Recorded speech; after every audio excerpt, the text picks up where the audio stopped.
Hi, my name is Austin Bogart, and today I am going to look further at the concept of identity within Aboriginal and Torres Strait Islanders in education. Within schooling, there is a constant disregard of the cultural identity of Indigenous students.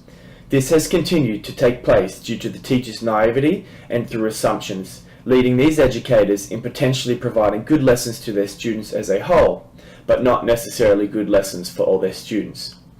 Educating students of Indigenous backgrounds requires a different approach in pedagogical methods. Educational ethnic profiling is rarely an intentional act of racism, but more commonly misguidance from members of a workforce who were never equipped for the task of educating Aboriginal and Torres Strait Islander students. We need to ensure that supporting cultural identity is fundamental within our learning environments.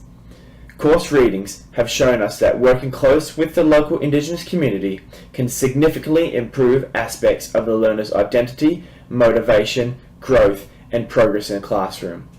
We have, however, learnt that identity to an Aboriginal or Torres Strait Islander lies in their ties to country, culture, and beliefs.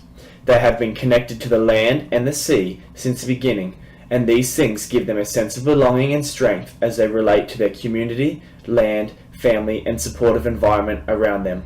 Indigenous Australians, since the arrival of whites, have become deprived of these very things which enrich their self-worth and identity.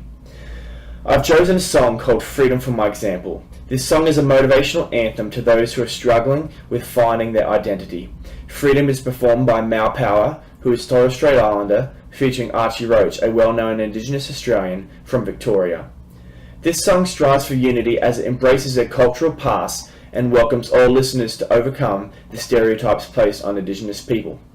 Its deep meaning illustrates to us the point I'm making as they sing about embracing your culture and identity as an Indigenous, which in turn can create self-belief and success in overcoming the binds society has put on them. Hey, past, I can still feel the heartbeat. Drums echoes the pulse of these harsh streets. Turn the radios up for a king's speech. Dictions of ambition must believe. Hey, future, keep a solid vision on me. Native lingo, history is skin deep. My only sin was the color of my skin, so I'm a sin till pride emancipate mental slavery.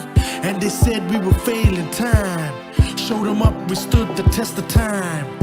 I blame it on time, but regain it on time, so I claim it on time. Put soul in this image. This is music for the free spirit. Inspiration for those who really need it. Not those who listen, but those who really feel it. Songs of our time, teachers of our story. Let it be written in the maze. The survival of a culture is the reason that we made it. Yeah. Spirit ties, keepers of our story. And the show will go on. Worship blood unks, we came to tell the world. Come on. We have survived, written in our time, carrying our pride, raise the flag high.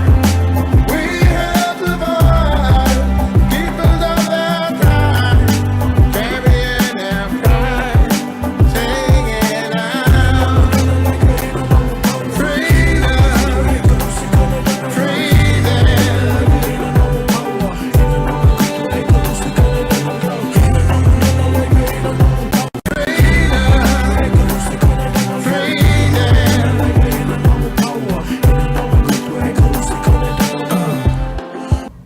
The withdrawal of cultural beliefs and customs have negatively impacted too many Indigenous people. They have become detached from the things which brought them strength, identity, and a sense of belonging. Passing on culture through dance, art, music, and other methods can educate the future generations to draw from this power of their ancestors as they've done so in the past. Chris Serra informs us that as educators to influence our students, we need to first challenge Aboriginal identity. We do this by getting these Indigenous students to confront their beliefs and how they manifest it in their behaviour. We must then also challenge the teacher's perception of the students, whether they believe that the Aboriginal children can become something more than the negative stereotypes by which they are constantly labelled. The next step is to develop the student's identity. Schools must support and provide positive reinforcement and opportunities through cultural learning for the students to gain a positive perception of being Aboriginal.